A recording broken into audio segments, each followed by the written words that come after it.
Have you seen me dice bag? The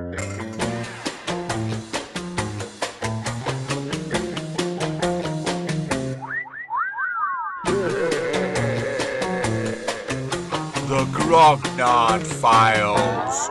Hello, my name is Dirk the Dice, and this is the Grognard Files podcast, talking bobbins about tabletop RPGs from back in the day. I'm coming live from my den under the stairs here at Dirk Towers in Adlington, Chorley, Lancashire in the UK. I'm surrounded by my stuff, neatly displayed on my shelves. To my right is my great library of RPGs and my Grognard Files. To my left is my ridiculous homemade shrine to the actor Caroline Munro. I'll just give it a tap. Whoa, it spun back round. A white jumpsuit, a murderous helicopter pilot. Yes, it's Naomi from The Spy Who Loved Me. We're back in the shady realms of tradecraft and dirty coats. Yes, this episode is all about Mercenaries, Spies and Private Eyes. When we looked at Tunnels and Trolls back in episode 7, we had a revelation. We'd consigned the game to the too silly bin until we reached back and realised that it was a masterwork of early mechanics which introduced new RPG concepts such as simple resolution, exploding dice, and, dare we say it, fun. We'll be returning to Watson Hall, the home of our Flying Buffalo correspondent, Big Jack Brass, John Hancock. When I say he's a Flying Buffalo correspondent, I don't mean to say that he's a hairy American cow with wings. No, I mean that he covers the games produced by Flying Buffalo Inc., the publishing company who produced Tunnels and Trolls.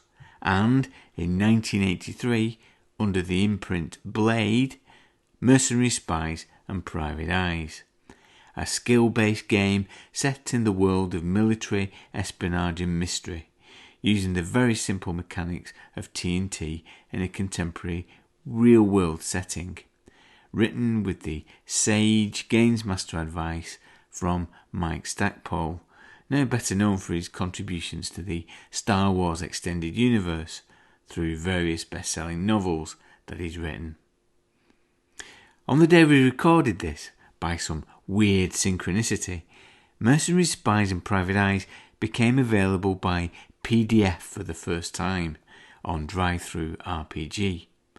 There are still print copies freely available, but it's good to know that it's available at the click of a mouse, a poke of the screen, a tap on your phone, however you prod your receptive device. We've had another review on iTunes. This time it's from Baz from the great gaming podcast What Would the Smart Party Do? If you like two old-timers grumbling about the good old days, and who doesn't, then you'll love Baz and Gad's pod, as they've had a wealth of experience. They've just hit 50 episodes, so there's plenty to dive into, and here's what Baz said about ours. I binge listened to the first 12 episodes, and I feel like I've had a delicious warm crumpet by the roaring fire with my toasty old box sets and crayon dice. Dirk and Blythy plough through the furrow close to my heart, pen and paper role-playing the way that it was, and how it is now with the accumulated wisdom of decades. Thanks, Baz, and maybe one day we'll play together. I get the sense from your podcast that we'll get on, as we both like to put game in the game. So, what have we got for you in this file? Well, first, it's Open Box. John provides a potted history of Mercenaries, Spies and Private Eyes and its supplements, and laments on how it became a overlooked RPG. Then it's the second Starburst Memories section.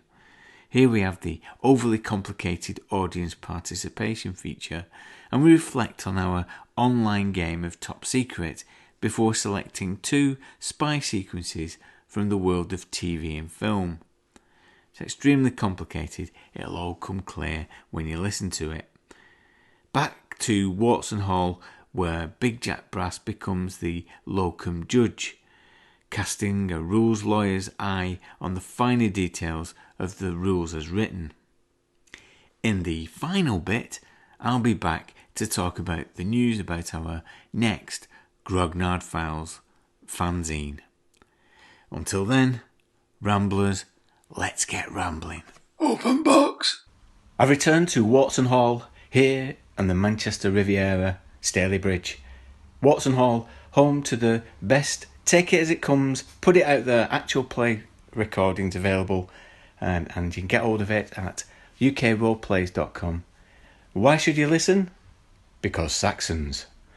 Watson Hall is also the home to the Grognard Files outsourced archive of Tunnels and Trolls, and home to its venerable curator, Big Jack Brass, John Hancock. Hello there, John. Hello, welcome back to Perfunctory Manor, one of the outbuildings of Watson Hall. Yeah. Okay, last time I was round here, John, we talked about Tunnels and Trolls, and after that there was a massive outpouring from listeners of people rediscovering the game and wanting to go and find it. That must be very good to hear that it's finding new people. Because they weren't all sock puppets from me. Some of them were real people. I've always sort of thought Tunnels and Trolls is more popular than you'll let on, but for some people it's been a kind of... they were a bit embarrassed about it at the time. Like, I used to prefer basic Dungeons & Dragons to advanced Dungeons & Dragons. I just thought it was a more coherent game. But if you actually said that to anyone in 1985 or whatever, you get sneered at. You know, it's, oh, you play a kid's game. Well, Tunnels and Trolls, it's got a few funny spell names, so it was a kid's game. And you've started to make a name for yourself on Twitter as a friend of the friendless in your hashtag Overlooked RPGs. Friend of the friendless. That's sort of saying I'm a bit desperate for friends myself, isn't it? Yeah, I did do... I've done a few... I did great game art, Overlooked RPGs and RPG adverts, mainly because every time over the years I've tried a hashtag game on Twitter, it's had precisely 2 responses and then died a death. So I thought, I'll just put stuff out on my own under a hashtag. And I noticed there were an awful lot of really good bits of art that weren't getting noticed. There were some terrific adverts and just some that brought the memories back. And there were whole games that people had kind of forgotten about. And they're great playable games. But either the company's out of business, or the thing's out of print, or not in PDF. And why shouldn't you play it now? Why shouldn't you have a go? They're not all brilliant, by the way. I mean, some of them I think they're overlooked, and they've kind of had their day. They're very old-fashioned. Yeah. But just because something came out years ago, this of course is going to be complete news to you. The idea that something that came out years ago is still quite good. Well, that's interesting, that, because I interpreted the Overlooked RPGs as meaning that they were overlooked at the time of release. Yes, many of them were. Yeah.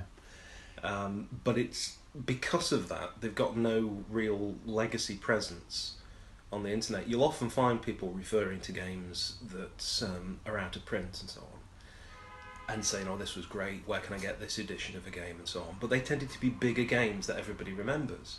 Whereas there's things like a lot of the fantasy games, unlimited ones, Privateers and Gentlemen, which is the sort of Age of Sail, Napoleonic, Nelson's Navy, that sort of thing.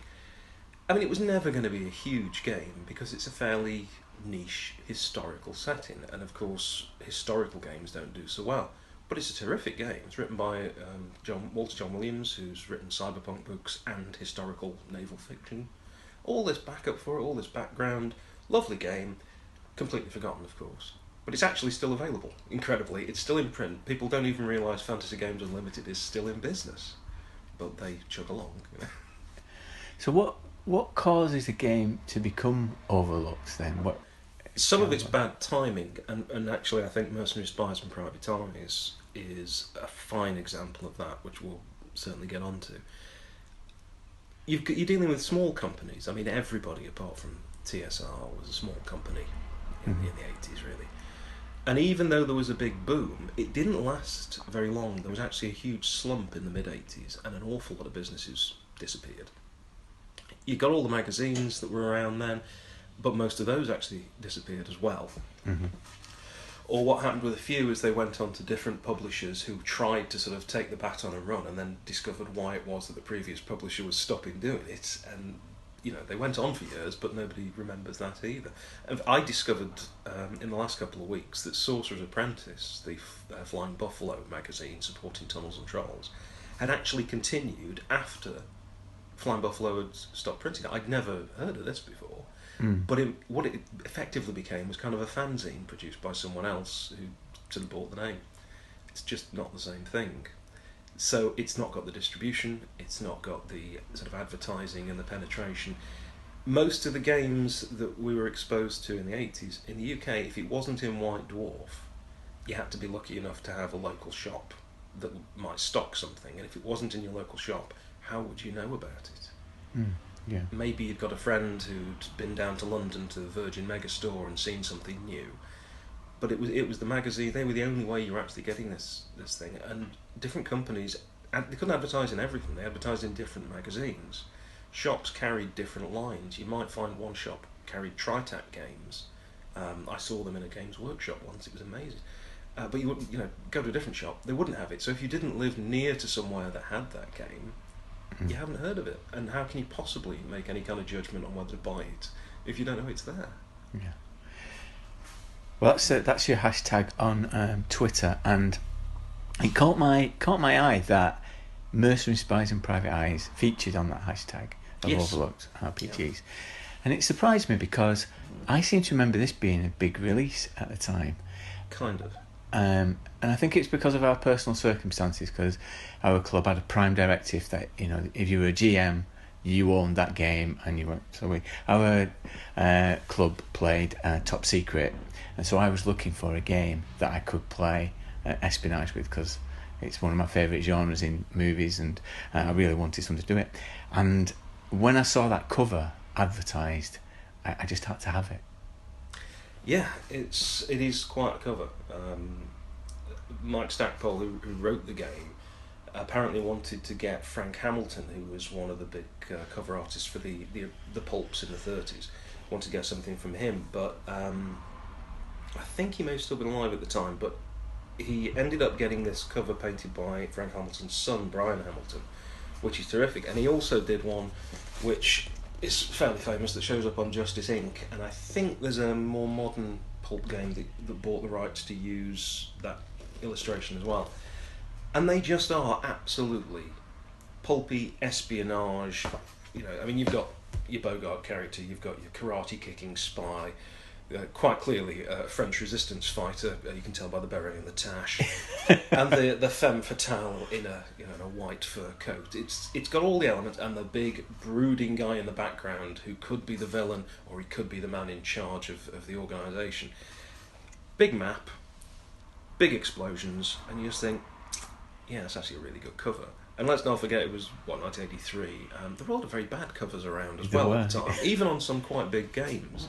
So that did attract me, although weirdly enough, the thing that I remember the most when I first saw it was this back cover, and it's this illustration at the top here, which you haven't got on your copy. No. Michael Kachowski did the interior illustrations from this. It's a really stark black, white, and then letter tint grey, and it's the guy in the tuxedo. There's almost no definition to the character. Any dark element is absolutely flat black, and he's just cracking a safe. He's just listening to the tumblers, and that's all that is. It's tacked on as if it's a photograph that's been attached to a file. But immediately that told me this was the moment in the movie where Bond or one of the Mission Impossible team has snuck away from the party. They've managed to get into the room, they're just doing that, and somebody is going to come up to the door in a second. It was just all there. And this game had a cover that sort of said, it can do all of this, which was really appealing. Yes. It also wasn't massively focused, which I think may have partly been why people didn't buy it. Yeah. I have some vague memories of playing a game. One game in particular I remember was at the height of the miners' strike in the UK, and the player characters were a group of mercenaries employed by the National Union of Mine Workers to stop the import of coal, to try and break the deadlock in the strike. I don't think we were that political actually at that point. That is quite quite bold. Yeah. And my dad was a miner, so... Well, and I remember playing it, but I just remember at the time people were frustrated by the system, and I can't remember why it was, but I think it was that the element of failure was it's quite easy to fail to do things. It's lethal. You know, if you're expecting it to be the sort of you are the hero, you can take several bullets and keep struggling on. If you're expecting that, it's going to disappoint you. But there are easy ways around it. It is hard. I suppose it is quite easy to fail with the saving roll system because they've got a skill system attached to it.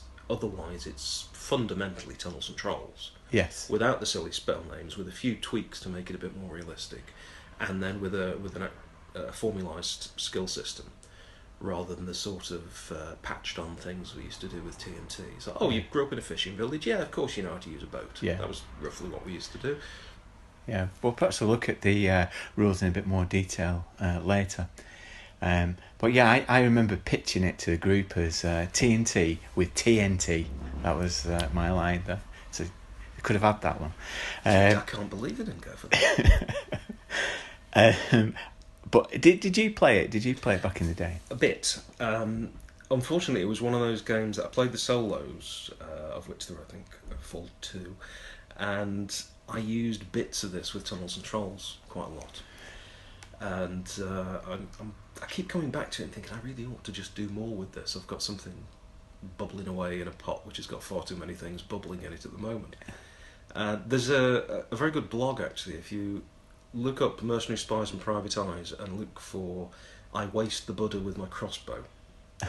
It's a blog from a few years ago, and there's this particular post he did about Mercenary, Spies and Private Eyes, which kind of hits the mark for me. He had the game, he saw the game, he was going to get rid of it, he never did much with it, and then suddenly he sort of saw how good it is, and it's a bit of that Tunnels and Trolls thing. It's actually a really capable game, but it isn't necessarily that obvious. Yes. And I think with a lot of games, with a lot of overlooked RPGs, it's probably the same thing. In some cases, you have to actually either put a bit of work in or just get that moment of revelation. And in some ways, it's easier just to pick up a different game. And I think that's why things get overlooked as well. Yeah. So you mentioned there that it had solo games available. What other supplements came out? Was it well supported? No. Well, there's actually a bit of. I'll just go to the sort of history of it. In some respects, because we've got a few things here about the announcements. 1982, it gets mentioned that it's coming out, but this is actually from the last issue of Space Gamer that Steve Jackson Games published. That was another magazine that went on to a different publisher, and you'd be hard pressed to find anyone who bought it afterwards. Their news page, Scanner, it's got news about the hurricane hitting Luzoki's warehouse and all the stuff he lost there, and it's got play-by-mail news. But the big story is this: FBI selling much of the Blade line. Now, Blade was a subdivision of Flying Buffalo, and it was going to be their role-playing thing, because Flying Buffalo, don't forget, are a play-by-mail company. They still are. They basically invented the commercial play-by-mail business. So Blade was going to be Liz Danforth and Mike Stackpole and all them doing role-playing stuff. And they hadn't actually been Blade for very long before essentially the role-playing hobby tanked. So they stopped doing Sorcerer's Apprentice. It went through that kind of slow death that many things did, of 18 months between issues and an apology and a double-size issue and all that. And they were trying to sell off a lot of their properties, and I don't think they actually did exactly. They did some work with Task Force Games. They did some co-produced things. And the edition of Mercenary, Spies and Private Eyes that you've got there with the black and white cover, which is a bit of a shame that you take one of its big selling points and you take it away. You'll notice on the back that that's Sleuth Publications from San Francisco. Yes, yeah. And it's got some very minor differences inside, one of which is hilarious, but again, I'll get to that later. Essentially, they needed to reprint, and in fact, another supplement, a Flying Buffalo one called Mugshots Taking Care of Business. This actually has an introduction by Rick Loomis where he talks all about this. What's happened, how this game, this supplement almost never came out and all that. And he talks about how essentially Sleuth Publications didn't really do anything with the game. They did a reprint, which he wasn't particularly thrilled about. It was kind of a cut and paste job with the additions. Nice box, I've got the box there, that's all right. And then it just languished. They didn't really promote it and so on. And as he said, I could have done that. You know, without wishing to be harsh. Rick Loomis has let a number of games languish. Not, I'm sure, out of any actual failure on his own part, as the fact that it's a small publisher in a hard world, and play-by-mail pays the bills. So you've got this game where it was starting to get a few supplements out, and then essentially the rug was pulled out from under the company. So what you end up with is a different company takes over the rules. Flying Buffalo got it back, but the different company takes over the actual core game and does very little in the way of promoting it. You then get things like this, the Armoury. I've never seen that before. You've never seen that? That's by Kevin Dockery, a name you may also spot on the rather similar Edge of the Sword Volume 1, which was never followed by another volume, Compendium of Modern Firearms. This was from Artel Saurian Games. And there were quite a lot of these things out in the 80s, so this is a rather far-ranging answer. It's just a big book of guns. Kevin Dockery is one of the designers of the Morrow Project, which was another big book of guns. So they were supplements that were not specifically for Mercenaries, Spies and Private Eyes, but they were including stats for quite a number of games, including Mercenaries, Spies and Private Eyes. This one's the same, but the actual Mercenaries, Spies and Private Eyes content is like a paragraph. It's how to adapt it. This really is just a catalogue of ways to kill armories. people, yeah. Yeah, ways to kill bombs, everything. I mean, it's quite cool in that you've got things like the Wellrod pistol from the Second World War, the completely silent, very weird thing that looks like a bit of plumbing that you're pointing at someone. So you can get some scenario ideas from it, but really, I mean, a gun's a gun in a game. You know, I'm not a rules nut for those. So you've got stuff like that. You've got Grenadier models, not necessarily known for role-playing stuff these days, if anyone remembers Grenadier at all. They did a mercenary adventure, Mercenaries, Spies and Private Eyes, raid on Rajalapur. So there's that one. Hero Games did a cross-statted adventure for espionage, which I think was later known as Danger International. I think it was that way around. So that's an adventure for both those games. So effectively it looks like an ordinary Hero Games product. It's also got the Mercenary, Spies and Private Eyes stuff on it. Unfortunately, they didn't do Lands of Mystery, which is a rather brilliant Lost Worlds supplement. They didn't cross-stat that, which was a big shame. So the espionage, did that come out around the same time? Around the same time. And it gets mentioned in Mercenary, Spies and Private Eyes because all these people kind of work together. This is Justice Inc. from Hero Games, and you'll notice that the names on the front include Mike Stackpole. So they were working together, they were coming up with these agreements for cross-statting things, and it could have been terrific, but I really do think that all these companies suffered from the timing, unfortunately. There are almost no magazine articles about Mercenaries, Spies and Private Eyes. Sorcerer's Apprentice was unfortunately winding down to its last couple of issues by the time the game came out, so there's not much in there at all.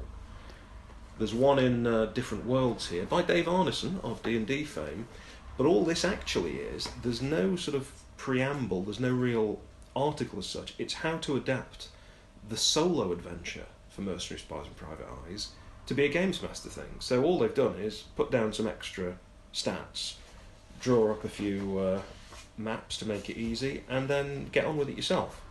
So again, that's kind of a disappointment. That's the Adventure of the Jade Jaguar, isn't it? Yes, which where have I put that? It's here. No, it's right in front of me, in fact. This was the first and for many years the only solo for it, and it's the sort of thing. It's exactly what it looks like from the cover. You're talking sort of Aztecs and Indiana Jones type stuff, and it is like a demo as well, isn't it? So it tests, in many ways, it tests some of the main features of the game, doesn't it? I seem to remember, like many TNT solos, it could be quite short. You could be in and out in quite. Yeah, I mean that's without getting killed. Obviously, anything Flying Buffalo put out, pretty much, the chance of you getting killed was rather high. But I don't mean that. I mean a successful path to a varying degree of success.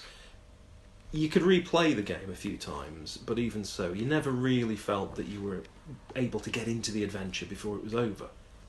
So, a bit of a shame. And then a few years later, we get these, and you're on to the 90s, basically. It's Perfect Bound covers, these are from Flying Buffalo. Totally different look. Mugshots and Mugshots 2. The first one, written by Dave Arneson, co-designer of Dungeons & Dragons. Case of the Pacific Clipper. This is a much more extensive 1930s solo. And as he did with the previous adventure, he'd also written it up how to run it as a Games Master adventure. So that's quite nice. Yeah. And certainly if you want to actually try Mercenaries, Spies and Private Eyes and run a solo, I mean, try J. Jaguar. It's available as a PDF. You'll have much more fun in itself actually playing Pacific Clipper, because it's just a much more involved game, and it's got Nancy's. So, Yeah. And then the second one was essentially loads of maps, play aids, and non-player characters, and that's really all that is. So a little superfluous for my particular needs, but obviously I wasn't going to not buy it. I mean, the solitaire adventure in here, I think, is something like 6 pages long. It's really short. So just to clarify the availability at the moment, so Mercenaries, Spies and Private Eyes is still in print, is it? Yeah, technically. Flying Buffalo are not out of business, despite the fact that every time you mention the company to someone who used to game, they go, "Oh, are they still around? I thought they went out of business years ago." Yeah, they're still around. I think the game's something like $9.95, but you can certainly go to Noble Knight or direct to flyingbuffalo.com and you can order a copy of this game. Yeah. And some of the supplements, they're harder to get hold of, I imagine. They are. I think J. Jaguar might actually be out of print technically, but it's in PDF. That's probably why they've put it in PDF, because it's no longer in stock. Things like Radar Magellan Poor and the Armoury and all these, I mean, they're basically easy eBay purchases. Put a search to just keep going, and they'll come up. But they're not that expensive, really. You'll occasionally see people trying to sell them for a stupid amount of money, but don't be fooled into thinking they're weird collector's items, because they're just not. I think it's the same thing that Tunnels and Trolls has got. It's the saving roll mechanic. And although when those games came out, sort of 79, 83, I don't think enough was made about this, the saving roll mechanic, how it can be this kind of universal, oh yeah, sure, give it a try, make a second level saving roll. It's a really easy system, and it lets you just do something without having to look up the rule. Well, we'll have a look at the rules in a bit more detail, but before we do that, whatever happened to Mike Stackpole? Whatever became of him? Mike Stackpole, I don't know. I mean, he's barely heard of now, what with his New York Times best-selling novels and everything. Yes, he always, I think, wanted to be a writer, and in fact I used my games master for Chivalry and Sorcery and Call of Cthulhu back when I was a teenager. He'd written to Flying Buffalo about his character, and he got a letter back from Mike Stackpole, which was a short story about his character. Right, amazing. Yeah, and he lost it. He was really, really annoyed that he lost it. So I think Stackpole was always very much into the story and how things fit it, which comes through in the notes, the Games Master notes in Mercenaries, Spies and Private Eyes. It's not just a set of rules. The thing that you really remember are the sort of articles in it. And these days, of course, yeah, he's an author. He did some work in computer games, as many people did. Wasteland, if you remember the original Wasteland game, I think there's a sequel around. That's actually Mercenaries, Spies and Private Eyes is the rule system underneath it, and the people who wrote it, Les Danforth, Mike Stackpole, Ken St. Andre, as well as the company that put it out, they were essentially taking this and make it a post-apocalyptic setting, but it does sort of effectively run Mercenaries, Spies and Private Eyes in the background. Yeah. And I have seen the fan supplement that lets you play that setting with these rules as a role-playing game. So, right. He's done a few bits and pieces, the lad's done well. He's done well. Okay, thanks, John. And until we come back to look at the rules, goodbye. Starburst memories. This is part of the podcast where we look at film, television and literature that have informed our gaming. As part of our spy sequence, which we started with Top Secret, we've devised an elaborate, overcomplicated audience participation. So we're in the room of role-playing rambling. I'm here with Blythy. Hello, Blythy. Hello, Dirk. I've turned it into a screening room because we're going to look at the thing. Don't look like that. I don't mean that kind of screening room. It's nothing too invasive. I'm so worried what you meant. A man of my age. I mean, you know it. You know. I mean, we're going to look at particular spy sequences. Yes. Now, the idea of this is that we're going to put this out to the vote. So far, we've got a fight scene out of Casino Royale. Yeah. We've got the scene out of 3 Days of Condor, and we're going to introduce 2 new sequences to talk about. I'm going to add those in, and there's going to be a poll on them, and then people we will recreate. Yes.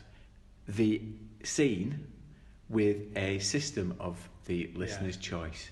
People are going to pick the most difficult one to recreate, aren't It's an overcomplicated audience participation they? Yes. experience. But before we get into that, we've had some post. So let me just Okay.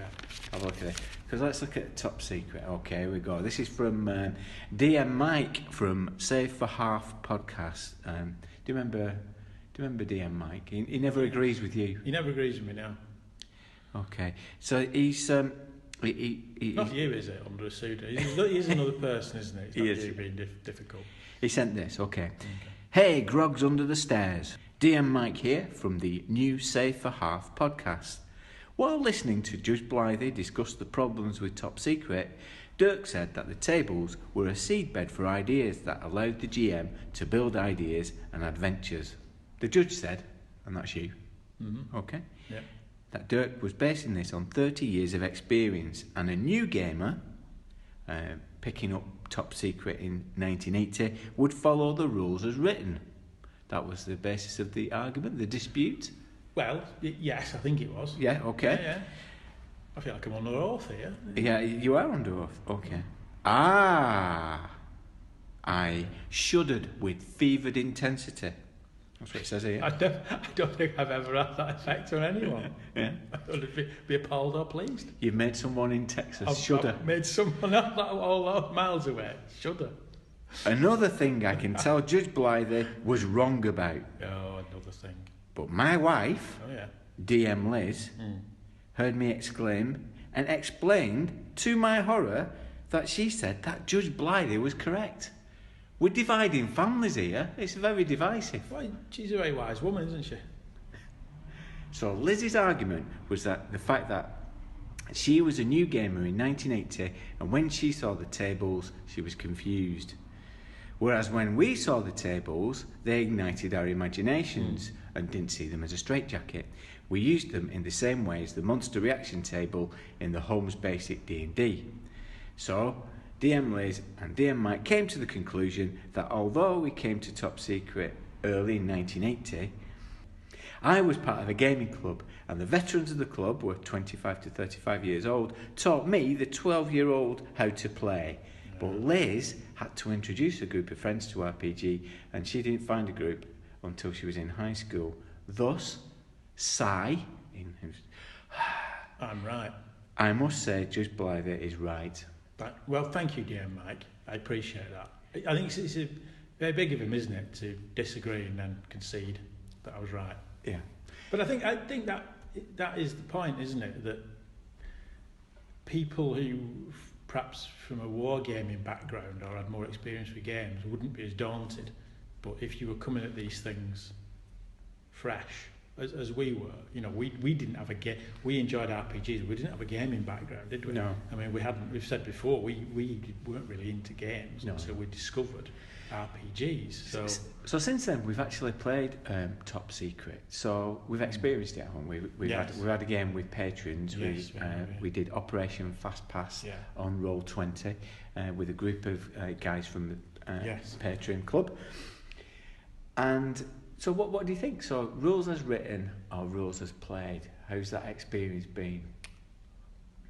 We didn't use that many rules, did we? I mean, it was pretty. Although when you look at the rule book, it's full of tables. When we actually played it, it felt. If I'd never seen the rule book, it felt very rules light. Yeah. Strangely. So if you were oblivious to what was in the rules, you'd think, "Oh, this is a relatively straightforward game."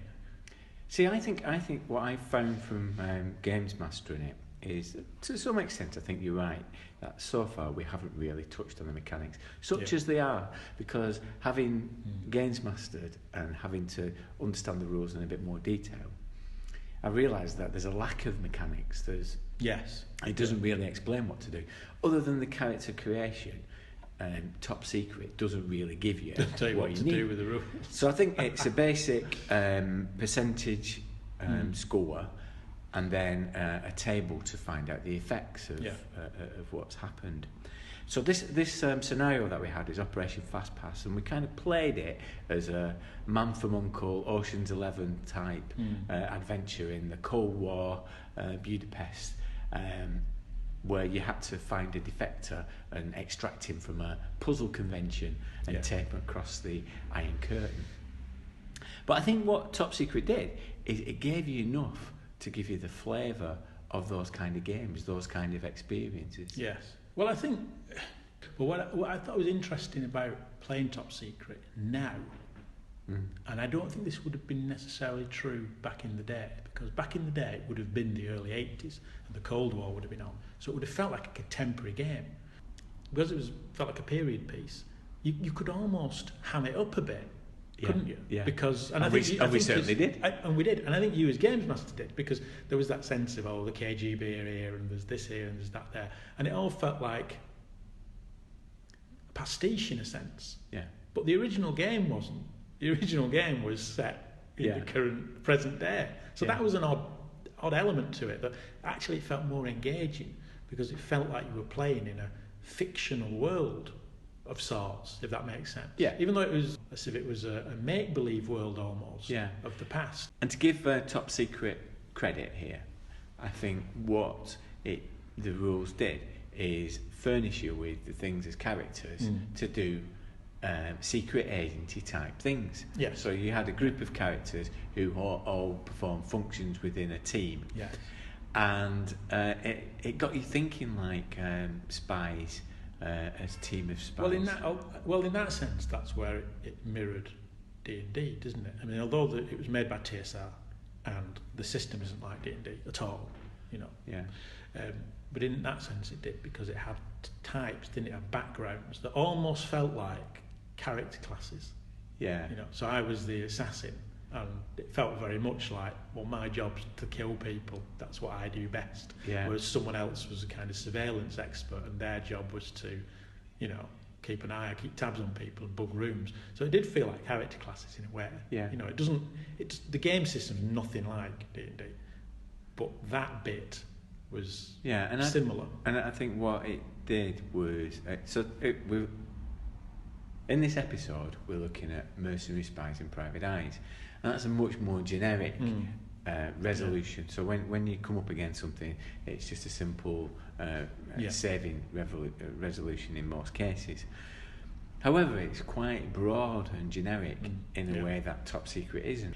The mechanics of Top Secret make you behave in a particular way. They channel you into a particular set of behaviours, because it's... So even the turn sequence of where you can have surprise, you match your level of surprise against your opponent's level of surprise, and then look on a table to see who has the advantage. But even that way encourages you to sneak around. The turn sequence means that hand-to-hand combat comes first, so you've got a chance to disarm an opponent beforehand. Yeah. So these little... which may not be necessarily realistic, but it's the kind of things that happen in films. Yeah. It's the kind of thing that happen in spy films. Whereas in Mercenary, Spies and Private Eyes, which John acknowledges, that's not what it does. I mean, the combat is fairly lethal. Yes. Mercenary, Spies and Private Eyes, and it is quite generic. And when you're faced with that rule book, although it gives you hints and tips on how to create scenarios in the particular genres it covers, the flavour depends on you having the skills rather than anything mechanically that's built in. Well, I think I remember buying or having. I'm not sure who bought it first. I bought it first. Did you buy it first? It's one of those games that passed around. It did. And I think one of the reasons it was passed around was because it felt rather daunting for those reasons. So Top Secret had a sense of, all right, it's James Bondy, it's East versus West. As you say, it pushed you in a particular way in terms of genre and the way you felt that it was supposed to be played. Yeah. Whereas most of Spies and Private Eyes was open-ended. In some ways, generic role-playing games. I mean, I've looked at Fate, and I think Fate's a really good game. It's a good game. We've played it, and I think it's good. But because it's generic, there's that sense of, well, where do I hang? What peg do I hang everything on? Yeah. Because it's not going to be set in the real world. It's going to be set in a fictional genre world, isn't it? Of one description or another. Where do I position it? How do I frame it for players? And that's what a lot of role playing is about, isn't it? The world you're playing in is framed in a particular way. So how do you frame it when it's just do whatever you want with it? Well, I think what we're finding is that a peculiar thing's happening while we're looking at these spy RPGs. In that it's like 12 Angry Men, isn't it? I'm becoming a little bit obsessed with mechanical things and rules, whereas you're becoming more loosey-goosey with the rules. I'm more into just a nice fluid system that allows you to do things you want, and the resolution's quite simple. Yes. What am I becoming here? What am I becoming? Anyway, the main reason we're here in this screening room is to look at films. So, you've got your table, you've got a D10 there, I have, yeah. Okay, I'm going to roll first. Okay. I've got the initiative, whether you like it or not. Okay, here goes.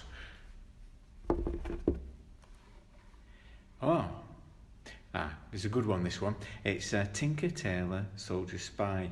And this is the Thomas Alfredson version, the film that came in 2011. I suppose Thomas Alfredson, he did let the right one in, didn't he? He did, yeah. Spies and Vampires. Who'd have thought that'd work? Yeah. Anyway, so the sequence I'm going to look at, and this is a film. This is the film that the first words that John Hurt says is "Trust no one, Jim." Yeah. Trust no one, Jim, and that kind of sets up the idea of this, because this is the idea of the British intelligence service. There's a mole operating at the highest level, and John Hurt as control wants to seek it out and find out who it is. And the sequence I'm particularly interested in is when Jim, Mark Strong, is sent to Budapest, and this is early on so there's no spoilers here. This happens in the opening sequence almost. He goes to Budapest and he's in an arcade. Meeting a general, an Hungarian general, who's going to reveal who the mole is at the very heart of British intelligence. You know the sequence? I do, yeah. It's and the reason I pick it is the way that it's constructed is very, very clever, because obviously the seeds of doubt are being sown by this film visually as well as in the dialogue, because they enter the arcade, there's somebody sweeping up as they're talking. There's a woman breastfeeding. A woman opens the shutters, and all the time you're aware and conscious that something's going to happen. Something's setting up that thing of don't trust these people. Trust no one. Don't trust the man who's road sweeping. Don't trust the woman who's breastfeeding, etc., etc. Yeah. And when the waiter sweating profusely. Yeah. And so this general, before he's going to reveal who the mole is, the shots ring out, and it does it. But I mean, this is very much a story about relationships and English etiquette and not revealing your true feelings as much as it is about spies. But I think it's interesting from a gaming point of view to think how you set that up. Can you do it? Can you do something like this where you can't trust anybody? There's a rat in the house, and nobody knows who it is. So you mean even with the players? With the players, yeah. One of the players could be. Well, I mean, that's the interesting question, isn't it? Whether do you have a player who betrays the other players? It's always a bit awkward, that, isn't it? Yeah. But have we ever done that? I don't think we have we? Is it desirable to have a setup like that? Yeah, I've got mixed feelings about it because my general view is that role-playing games work when players cooperate. So it's an enjoyable experience when the games master puts you in a tight spot and you cooperate to get out of that tight spot, and work as a team. That can be good fun. The idea that one of the players is going to betray the rest of you, I don't know. I could see it working maybe as a one-shot, But I even think, even if you have over a sustained period, a set of NPCs that you don't trust, that's okay. I think it becomes wearisome as a player. Yeah. It becomes. I think it's because of that strange relationship that players have with games masters.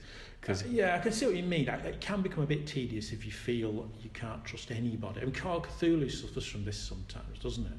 Where you think, everybody's a cultist, everyone's got a hidden agenda, and then there's a point where you think, but would you feel like that if you were living in that world? Would you not trust the barmaid? Would you not trust the waiter? Would you not trust the bellboy in the hotel? I mean, you think, come on. Even real spies can't behave like that. They'd go crazy, wouldn't they? I mean, there must be a sense in which you trust, some people. You buy a newspaper at the newsagents and you have a bit of interaction with the NPC, newspaper seller, and they go, oh, wow, I won't trust him. Yeah. Well, you wouldn't really behave like that, would you? No. In real life. So I know what you mean. It can become a bit tedious, but I think that's a trick for the games master to pull, isn't it? What the games master needs to do is emphasise certain NPCs who may or may not be trustworthy, and maybe de-emphasise, if that's a word, NPCs who are not particularly relevant, so that the players don't get into a paranoid state where, because I've seen that happen actually, and I think we've played games like that where you get to a point where you don't trust anybody, and then you get to a point where you don't care. Yes. You get to a point where you think, the games master's kind of taking the mickey a bit here because I don't trust anyone, so I won't trust anyone. But I don't really care. See, I love the elements within Tinker Tailor Soldier Spy for gaming, because I do think it is very intriguing, isn't it, to have that kind of setup, to know that there's somebody betraying you it deep within it. It could be anybody, and they've got their own motivations.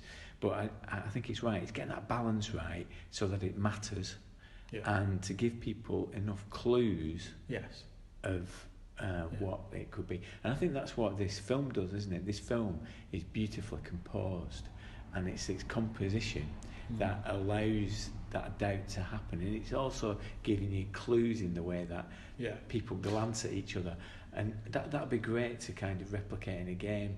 But I think that would have to be done mechanically. Well, possibly, but you're right. It's a good example that whilst trust no one is the kind of motto of the film, it does focus on certain key characters. So as a viewer, in the same way that maybe as a player, if it was an RPG scenario, it does focus on certain people. So you can dismiss some people. You immediately, as a viewer, start to dismiss some people, don't you? And you narrow it down to about 4 or 5 characters where you think, right, well, the mole is one of these people. And that, I suppose, how it would work in a role-playing game. What you need is a bunch of NPCs who are prominent enough to make you think, right, these are the people we don't trust. Because if we don't trust anyone, it falls apart a little bit, I think. Well, there's a danger it can fall apart as a game. Yeah. Night's Black Agent has a mode of play, so it has different modes of play. So, for example, it has the burned agent, the dust mode, which means that things really hurt. So when you get hit, it hurts. And they also have this idea of a mirror thing, and that's where trust comes into it. So and it deals with that mechanically through your kind of relationship trees with NPCs and play characters. I think it can be. I think it is desirable to have that lack of trust in NPCs, and it is exciting to feel you can't trust people and try and work out who you can and can't trust. That can be an interesting game to a point, though. To a point, but I'm less convinced by the idea that a player would be a sort of a mole or someone who betrays the other characters. That's not so sure about that. Yeah. Particularly if it was a campaign where you might get attached to your character and then find out that they're dead because of another player. So I'm not quite convinced about that. How would a player deal with the situation that Mark Strong found himself in? All guns blazing, probably. So the breastfeeding woman would have got shoot it. everyone, you know. But that's one of the problems with role-playing games, isn't it? That there's that. In the role-playing game, when a player feels threatened, they just start bullets flying everywhere. Don't really care because they're NPCs. You know, it's not a woman breastfeeding; it's an NPC. Shoot her. Okay. Well, let's choose your sequence at random. Okay, at random. Okay. Roll the dice. All right, goes. Okay. All right. Okay. Well, my sequence is it's not so much a sequence; it's an episode. I think qualifies. It's an episode of Spooks. I'm not sure it does. Well, it'd be a short conversation if it doesn't. You want me to do this podcast? It's an episode of Spooks, episode 5, I think, series 3, called Love and Death. Right. Now, we should explain what Spooks is, shouldn't we? Spooks was a TV series in the UK. Yeah, I think it's known as MI5 in America and Canada. Is it? Oh, right, okay. Yeah. Yeah. So, which was kind of like a traditional TV series in the noughties one. I think it ran from about 2003 to about 2011, 12. Yeah. It ran for quite a while, didn't it? Yeah. And it was basically like MI5, wasn't it? MI5, Section D, anti-terrorism. Yeah, that kind of thing, you know. I think this was like a very, very British response to 24. Yes, it was a bit, yeah. So War on Terror. Yeah. War on Terror, fanatical kind of extremist groups of all descriptions. Yeah. Some of them quite ridiculous. Some of it was quite ridiculous. But I have a particular affection for this episode. Because right, so what happens in this What happens in this episode is that two of the central characters, Danny and Zoe, are sent to intercept a biological scientist, expert in chemistry, biological weapons, British scientist, who is believed to be heading to Europe to sell his secrets to the highest bidder and sell it to, fanatical groups, some of which may be ridiculous, but nonetheless fanatical groups. Yeah. So for biological terrorism, biological warfare, and initially I think the idea is that they're supposed to dissuade him or capture him, but then they find out that he's already done the deal and they're told to kill him. He's a diabetic and they're told to inject him with insulin in his sleep and it'll just look like an accident or natural causes. But what the episode centres on is their guilt, particularly Danny's guilt, because Danny, at the beginning, Danny says he's never killed anyone. And then Zoe suffers from chronic seasickness, so it falls to him to do the deed.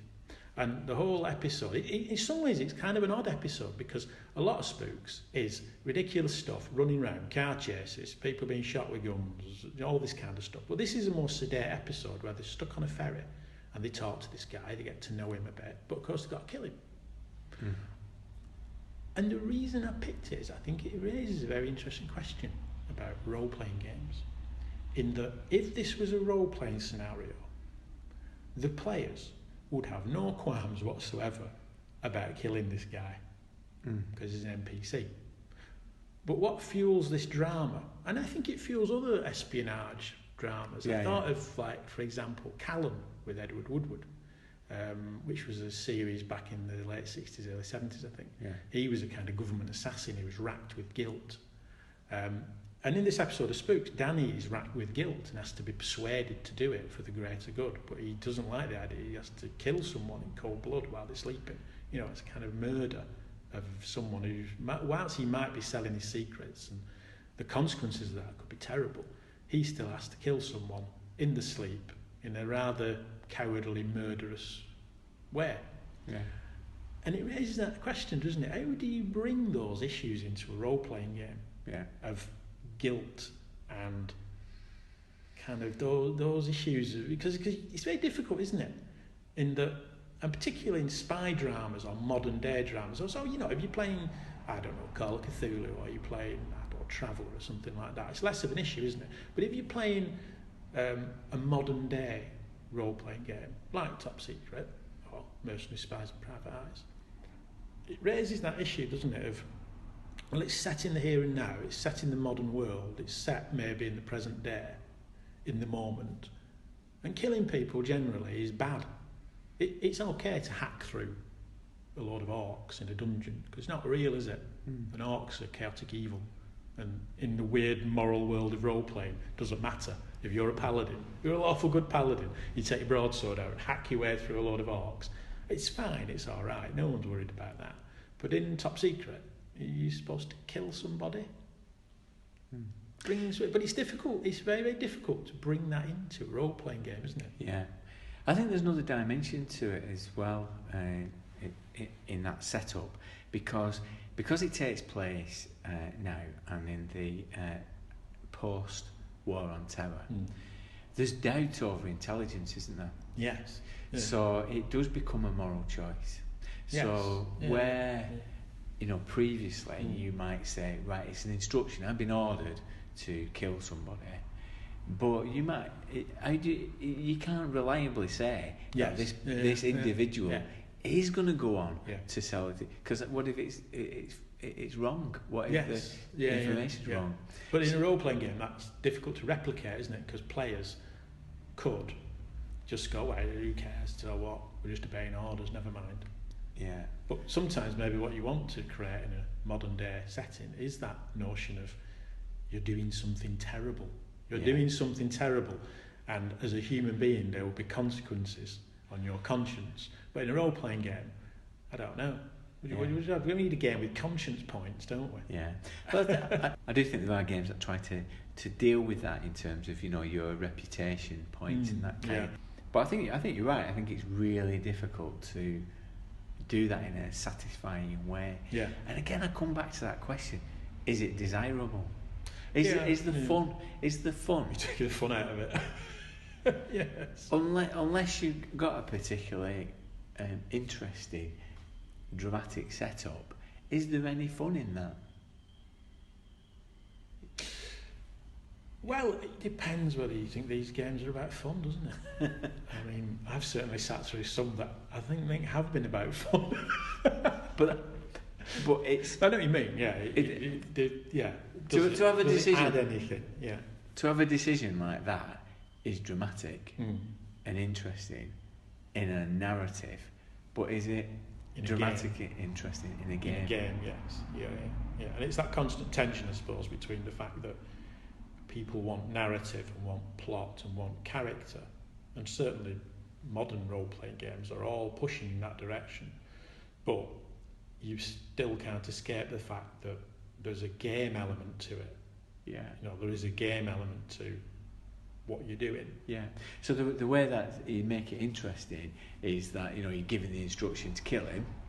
Yeah. And you follow that instruction, and then word comes through, actually it is a mistake, the intelligence is wrong, it's the wrong person we've identified. Yeah.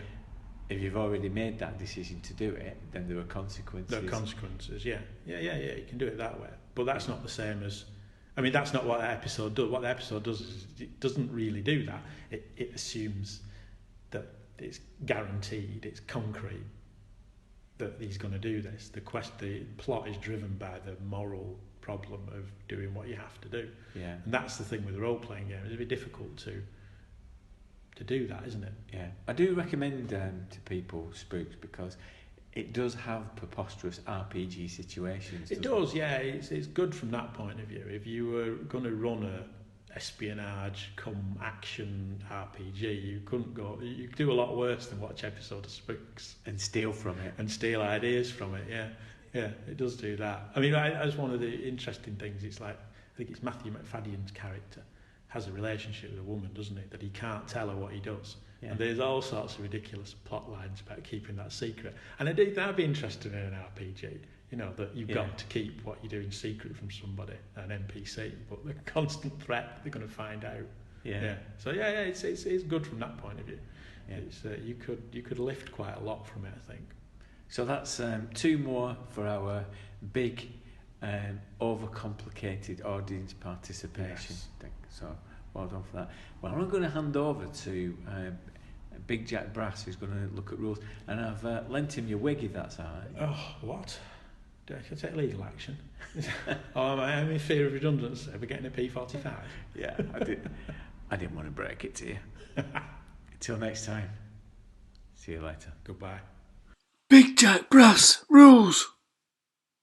For this section, John has donned Judge Blythy's wig on a timeshare. He's fingering Blythy's gavel to look under the bonnet at the rules and mechanics that make Mercenary Spies and Private Eyes work.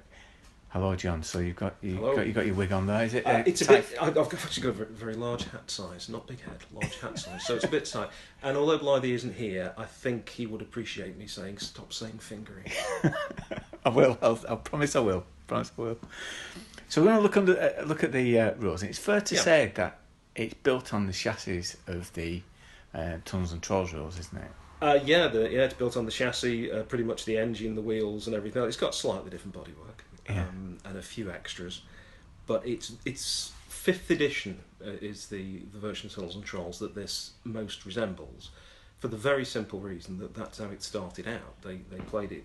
There's a mention in the rulebook itself. There's a section which gets renamed in the Sleuth reprint, and the first line in it basically is: the first testing of the MSPE firearms system that ever took place was a game session referred to jokingly as Tunnels and Thompsons because it took place inside a dungeon. So it was a 5th to 10th level dungeon, and a load of guys with automatic weapons go in and give it a run. Well, a lot of people have done that sort of thing. I've done that. But that's how it started. It's quite clearly Tunnels and Trolls. And why start a game from the ground up if you've got a system that fundamentally works? Yeah. So we're going to look at 3 rules that you particularly like and one that you want to ditch. So first of all, let's have a look at the ones that you like. Let's pick the first one. Well, first thing is it's going to be the skill system. Really, it's most obvious change from Tunnels and Trolls. There are minor tweaks in combat and that kind of stuff. The length of the combat round changes because, as he says, you're not posturing, so it's only 30 seconds, not 2 minutes like Tunnels and Trolls. But the big difference and the big section is really skills. Now, Mike Stackwell wrote an article for Sorcerer's Apprentice for skills in Tunnels and Trolls. That got reprinted at the end of one of the later reprints of TNT.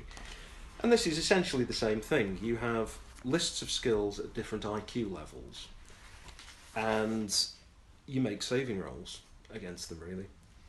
You have so many points to sort of get your levels. So just remind us how the saving roll works. The saving roll system for sort of Tunnels and Trolls and Mercenaries is essentially you're rolling 2 6-sided dice. Mm-hmm.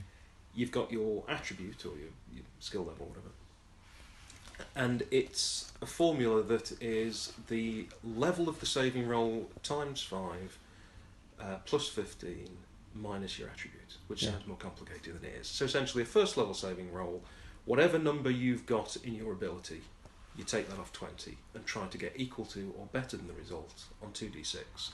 Doubles, add and roll over. So it has an exploding dice system. They can just keep going if you keep rolling doubles. So if, for example, you're trying to think of that clue that you saw, put the things together, and you just roll against your straight IQ, if you've got an IQ of 8, well, you've got to get 12 or more on 2d6, so hope for doubles. But what I liked about revisiting the rules is how broadly defined the skills are. So you can see how on the fly you could apply these to lots of situations. Yeah. Well, don't forget, the name of the game tells you that it's actually covering a pretty wide area. Because it's Mercenaries, Spies, Private Eyes. They're not actually entirely compatible in some ways. If you're doing a mercenary mission, as anyone who's played Traveller knows, it doesn't really fit in with a kind of freewheeling, let's make a few quid on the side mission. Yeah. And if you've got a carefully constructed mystery and you send in a load of guys with guns, well, it doesn't necessarily fit. So to come up with a skill system and a list of skills that fit everything without it seeming too much like the kitchen sink, I think was quite a feat. The character sheet at the end, which is different in your version, actually has a note on it saying that they forgot. Oh yeah, here it's at the end of the index. It says 3 skills so common as to be taken for granted by the author are driving, cooking, and swim. So effectively, everyone can drive, cook, and swim. Yeah. So those skills are kind of missing. Right. But I think somebody just went, hang on, what about driving? It's like, yeah, of course, everybody can drive. You know, there's a America. And if you want to play Harry Palmer, cooking is pretty essential. Yes. We picked up on that in Top Secret, that they had home economics as a skill. Yeah. Yeah. If you ever watch Ip Crest File and all that, the author, funnily enough, Len Dayton, I have a copy of his cookbook here, yeah, the action cookbook. Is there nothing that's not in your library? I mean, that's quite a few things actually. There are a few notable things missing, but I'm working on them. There's a bit of an oddity in the skills, and it's easy to change, and it's probably easy to overlook because they're at levels of IQ. There are 1 or 2 that you look at and think, right, hang on, you're telling me that I have to be more intelligent to do skydiving than I do to do hang gliding. Right. So you can say to them, yeah, you're definitely intelligent enough to throw yourself out of a plane, but you're not. However, you can strap a wing to your back and jump off a cliff. That's fine. Yeah. And you just think, well, that's a bit odd. And there's 1 or 2 others. Mountaineering, you need an IQ of 8, and you start moving up the others. You get doctorates, elocution, ambush, and silent movement. I said, well, I don't know. Do you really need an IQ of 10 for that compared to skydiving as like an IQ 8? You can easily put those in different levels if you're annoyed that he thinks you have to be a certain intelligence level to fight underwater, for instance. But again, I mean, that's minor stuff. The advancement system, the experience, is a little more complicated than in Tunnels and Trolls because, of course, you are trying to up the skills that you've used, so you sort of get 50 points a time and tally them. A lot of people just use a little 5-bar gate checkmark system when they're doing it instead. It works pretty well. And it also, as well as when you get to the end, you notice that it starts to get a bit more exotic. So as well as acting, you get martial arts, which is almost a separate combat system in its own. And then you get onto things like granted and hereditary titles and psychic skills, because this also covers those kind of things like the Champions and all the sort of 60s super spy that like the Avengers. It was all went over into psychic abilities and a bit of weirdness. That's in there as well. If he'd put all of this in the title of the game, there wouldn't have been a cover illustration. Mercenaries, Spies and Private Eyes and Vampires and Werewolves and Psychics and Martial Artists. I must admit, I missed that back in the day. I missed the that it had that ability to do that. I just saw this as a fairly straightforward modern well, because it's mostly marketed that way. Yeah. Every sort of advert for it was really focusing more on, in fact, the kind of the spy side. It was always shadowy figures, with a gun and a trench coat and people breaking into a safe and all that. I don't know if that was to try and differentiate itself from other things on the market, or because that really is its main focus. It's not mostly a game about psychic mercenaries. Now I've said that out loud, that sounds really cool, doesn't it? We'll make a note of that one. Yeah. Right, psychic mercenaries. Yeah, martial artists, psychic mercenaries. So I don't know.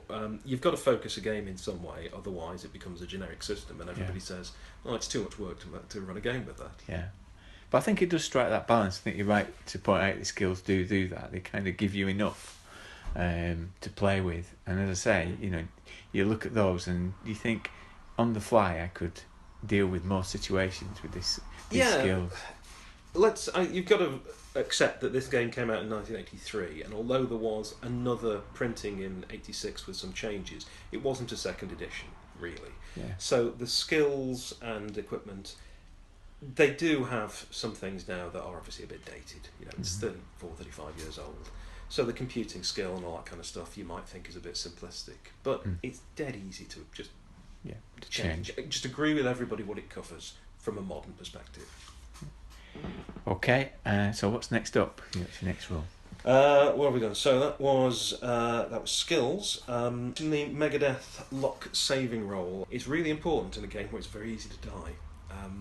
This game is very lethal, which is quite funny. In that Tunnels and Trolls, although it has a reputation for killing everybody off, that's only because things just get to such a ridiculous level. You can actually take quite a pounding in Tunnels and Trolls. Yeah. You can't in this, and you'll discover why as soon as you pull a gun or think, yeah, go on, I can take a couple of shots and pick him off. No, you can't. Your attributes don't go up the same way that they do in Tunnels and Trolls. No, you know, when you get a wizard with 50 strength, that doesn't happen in this game. It's trying to be on a much more realistic level. And of course, you don't have racial differences as well, so you can't adapt your base attributes in the same way. No, it's exactly right. And because Tunnels and Trolls doesn't have hit points so much, it's based on your constitution, you're not dealing with something like a kind of hit point soak before you really take any damage. It doesn't have action points or tokens that say, yep, okay, here's what actually happened, anything that lets you rewrite that sudden death. So the Megadeth luck saving roll, it's an optional rule. It's actually quite vague. It doesn't tell you what level it is. It's up to the GM to say, yeah, go on, make a level 1. You shouldn't have been in that situation. It's my fault. And the GM can just say, sure, let's go. The other thing I like about it, because it puts something like that in a relatively open discussion sort of rule, it says, well, hey, here's something we jokingly call the Megadeth luck saving roll. I think it hints to the GM that you can do more than just slavishly follow the rules. Yes. It's telling you've got to come up with the level for the rule. So really, should you be using it at all? Is this a situation where it's not going to be much fun if everybody dies? Yes. It's only 7:30. I'm supposed to be playing till 10. Yeah, go on. Get away with that, but they've tied you up. You're captured, in a warehouse. What are you going to do now? And I think the lethal nature of it, I get the sense from reading the rules that they're trying to encourage players to do things that are different than just open confrontation. They're trying to encourage you to use your skills and use your abilities to overcome a situation rather than just firing in. Well, you've got to look at the sources for this game, and another very good thing about it is Mike Stackpole's quite explicit about his influences and sources. The game is dedicated to Jacques Futrelle, who's an author who's pretty much forgotten now. Although you can actually get all of his most famous stories for like £1 on Kindle. He came up with a character called the Thinking Machine, who was very much in the sort of Sherlock Holmes mould, and was just a really awful person, an incredibly unlikable character, who was an utterly brilliant sort of deductive detective. And he did like the ultimate locked room mystery, where he says, yeah, you can lock me in that high security prison, I'll be out in 2 days. Yeah. And then he gets out, and he sort of, how did you do that? So that's not about gunplay. None of those stories are really about gunplay. Jacques Futrelle actually, he's possibly more remembered because he went on a cruise in 1912 on a ship that's become known as being quite unsinkable, but unfortunately. So yeah, he was lost on the Titanic, which is a bit sad. He was very much an up-and-coming author. So you've got things like that. You've got Ellery Queen's Mystery Magazine. Here's a copy that belonged to my dad in the 60s. This is all Agatha Christie and people like that. And Ellery Queen, of course. A lot of mysteries. When guns come out, they're never the first choice of solving a problem. Go on to things like the Humphrey Bogart movies and the sort of noir thrillers and that. Guns come out, there's gunplay. There's very, very rarely any extended exchange of gunplay. And if it is, it's people leaning around a corner, shooting, and then desperately jumping back as somebody shoots, missing more than hitting. All of these things, even the kind of Mission Impossible in the 60s and 70s, things like that, they're not really about massive exchanges of gunfire until you get onto the mercenary side, and you're looking at Dogs of War and all those, Dirty Dozen, virtually everyone dies. Yes, yeah. It's relatively faithful not just to real life, but actually to its source material. Yeah. And I think it does encourage you to think twice, particularly if you're on your second or third game and you're thinking, that last one was kind of short, wasn't it? Perhaps if we don't run out into a hail of bullets this time. Yeah. Because it will just go all Butch and Sundance on you, I'm afraid. Yeah. Okay, what's the third thing you've got there, John? What is the third thing I've got here?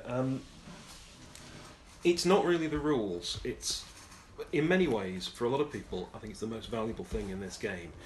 You may never run this system, but the sections for the Games Master are terrific. They were pretty much game changing at the time when it came out. How to run mercenary missions, spy scenarios, how to put together, the one called the art of detection, how to put together a real mystery for people to solve, the pitfalls of it, sort of things people expect.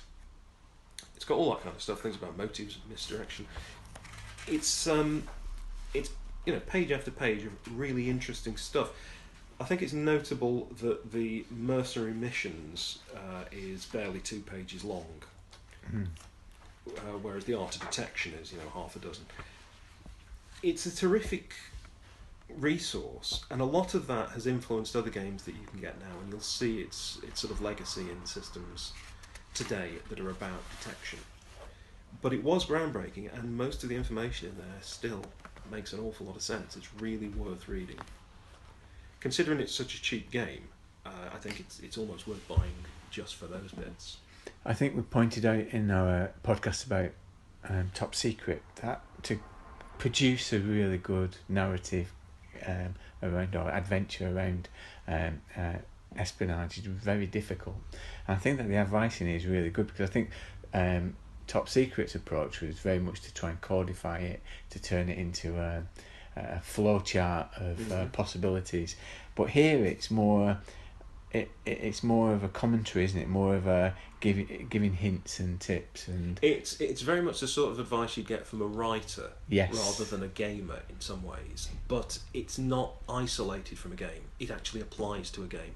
If you just read an article on how to write a mystery novel, it's not necessarily adaptable to a game. And Mike Stackpole's somebody who he's a novelist, he's an author, and a games designer, and he's good at both. So that, I think, is what makes it such a rare commodity. You can find lots of backgrounds about mysteries and spy stories, and you can watch lots of source material. He's distilled it down into the useful, applicable stuff. And I like this, how it encourages the games master to come up with a super weapon and then spend some time, sit down and work out different ways in which that can be used and applied, and it can be misused, and the damage it could cause, and then have a think about how you would stop somebody using it who didn't want to use it, and making it fail safe. So it really does try and encourage you to be creative around something. Of course, as a games master, you know that the key with a super weapon is never let the PCs actually get the damn thing, because that's the rest of your campaign completely scuppered. Yeah. Give the device a good chance of failing or exploding when working. I think that's it. You see, he's well ahead of me. It's not a mechanical section of the rulebook at all. It's very readable, well written, and it's just terrific advice. Yeah. And don't forget, for a lot of people, particularly when this came out, with no internet and that kind of stuff, with no back and forth communication outside of your own game group, really, that sort of advice was quite hard to come by. Yeah. Most of the stuff in magazines was for fantasy games. Yeah. And a fantasy game, yes, you can run mercenary missions and you can run spies and you can run, but it isn't the same, because you've almost certainly got magic, and you've almost certainly got people who can walk into a hail of crossbow bolts and get through it unscathed. Totally changes the balance. Yes. That said, of course, this game does let you do that as well, because it's got another section on working with tunnels and trolls and mercenary spies and private eyes. So if you want to do all that stuff, go ahead. I agree, and I think if you only need one reason to get hold of a copy of this, I think getting hold of that advice is it's well worth it. I think it's a game that if you could get it easily, a lot of games shops will be able to order this in, but some will give you a blank look. But you can get it mail order. But if we could get an easy PDF, it would have a modest surge of popularity, I think, because people would be able to look at it and see again what it's got to offer. Yes. Yeah. but nobody knows it's around. Okay. What is the one thing that you would ditch? What's the one thing that doesn't work? I don't know if I'd go as far as saying something I'd ditch. I can point out something mechanically that doesn't work, but it's not in the original version of the game. It's actually in the reprint that you've got from Sleuth. There's a section in the original game called Tunnels and Thompsons, and it's about using supernatural and fantasy elements in the game. Basically, if you want a magic system, you get tunnels and trolls, and you run that. Now, when Sleuth did their reprint, they called it Night Stalkers, which, let's be honest, it's not as fun a name for it, is it? And I now can't find it. We're on page 45, I think. And they expanded it a little bit, added a few things in, and one of the brilliant things they did was include the rules for dinosaurs. So you can do Lost World mysteries and things like that. Now this is all great, but if you look in the section Bad Guys and Beasties, it's got some of the animals you could come up against. One of them is a German Shepherd. It's very likely you come up against a German Shepherd in a sort of spy scenario. You're going to have some security guard or some Nazi patrolling, and they'll have that. Oh, that's actually worth saying, that the game isn't actually set in any particular era. It's very much 1890s to the modern day. The Sleuth edition, I have no idea why, but every single dinosaur, if you look at their stats in isolation, they look great, but the T-Rex has the same stats as a German Shepherd. And I can't work out where they've gone so horribly wrong on this, but all of the dinosaurs are effectively small dogs. So ditch those. Don't just think, oh yeah, I'll throw a dinosaur into this, it'll be brilliant, and just write down the stats from the book, because your players are about to laugh at you. Although it would make a good sequel to Jurassic Park. Can you just picture it? You just hear this earth-shaking roar, and this thing sort of comes out, and it's the size of a poodle. Yeah. That's great. I think I'm going to have an honourable mention as well for the range and targets. I noticed that one of the examples that it gives of a target is a child. I've forgotten that. Wow. Yeah, and people ask me why I like this game so much. Well, they're tough targets. They're small. They dodge a lot. People frown on you shooting. There are all sorts of reasons why it's not. Yeah, that's perhaps not a great example. The classic one, I've printed this out from Space Gamer issue 72 from 1985. One of their Murphy's Rules. Somebody pointed out that if you take a family car in Mercenaries, Spies and Private Eyes, rev it up to 100 miles an hour and ram a tank, it'll demolish the tank, and you've got a 50-50 chance you can still drive the car afterwards. That's brilliant. That's a classic example of what Steve Jackson called playtest the dumb scenarios. If you're up against sensible people as players, they will never try to ram a tank with a car, because nothing would happen to the tank. Yeah.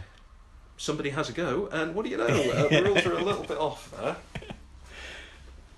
That's great. Well, thank you very much for inviting me back to Watson Hall. Delightful and to see going through your library. Thank you very much, John.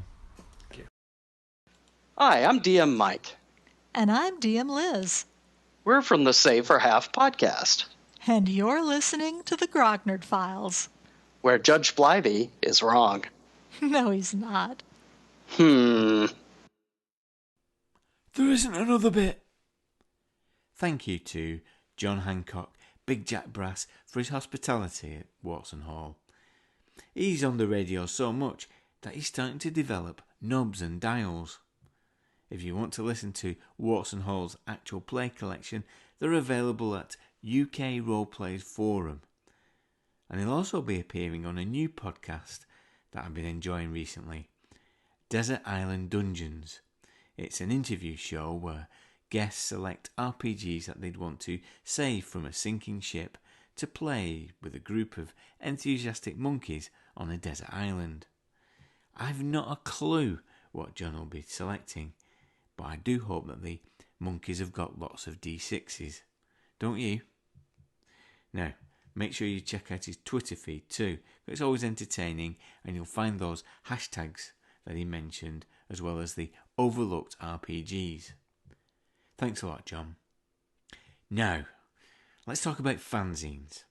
Regular listeners will know that last year we produced the Grognard File zine, thanks to the contribution of Patreons. That zine is now generally available on Drive-Thru-RPG for download, along with the Collected Daily Dwarf, a compendium of contributions from @Daily Dwarf. We enjoyed doing it so much last year that we're going to do it again this year. And we've already had some great contributions, including an article from none other than the Troll Father himself, Ken Santandre. If you'd like a copy of the new fanzine, then you'll need to be a patron before the end of August 2017. The zine will be launched at Grogmeet on the 11th of November 2017, and every patron will get a hard copy posted to them wherever they live in the world. The podcast will always be free, but the Patreon campaign allows us to do additional projects such as a fanzine. And we're also about to improve the hosting arrangements and site design of the grognardfiles.com. And we've invested in some new portable recording equipment. The Patreon campaign it makes you an honorary member of the Armchair Adventurers Club, a community, the Grog Squad. And we also have occasional online games.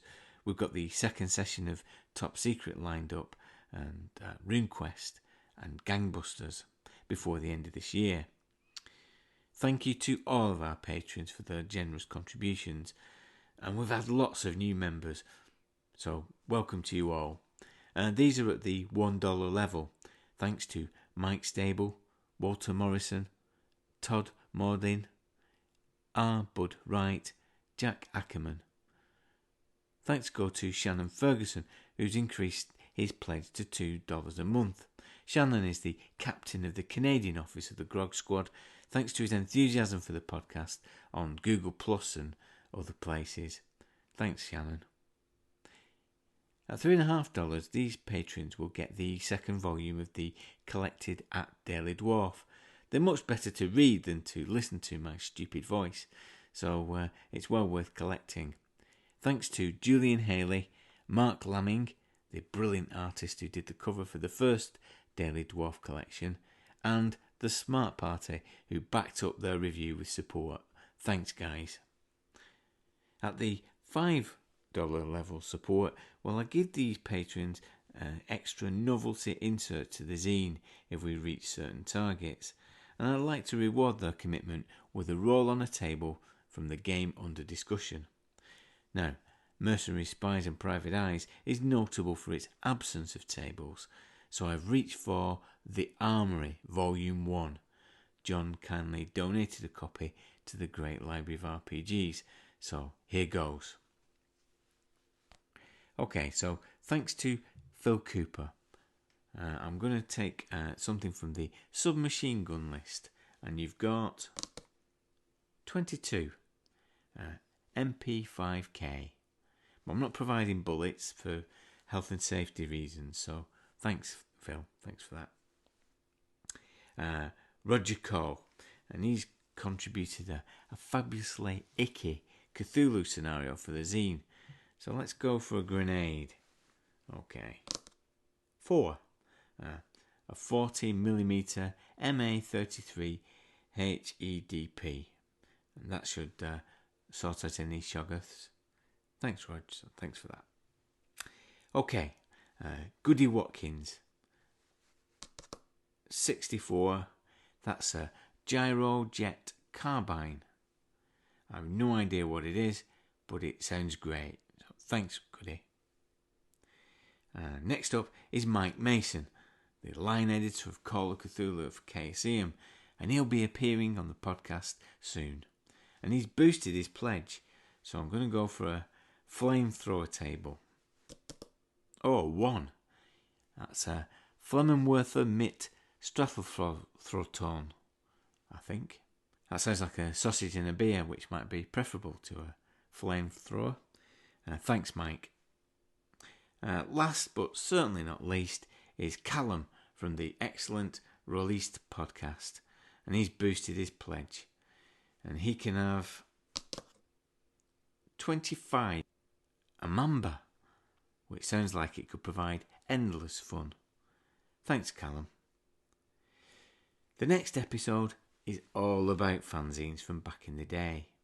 Dagon, Runestones, Tempestuous Orifice. Which was your favourite? We have a very special guest, Ian Marsh, editor of fanzine Dragon Lords, who went on to edit White Dwarf. Please write in with your favourites to be included in a special listener postbag section. After all, the best bits of fanzines was the letters page, wasn't it? And I like to see this podcast as a kind of oral fanzine. I suggested as much to John. I've got an attitude, it's a bit like a fanzine, you know that. Yeah. It's the content, isn't it, that you're after. It's not... Absolutely.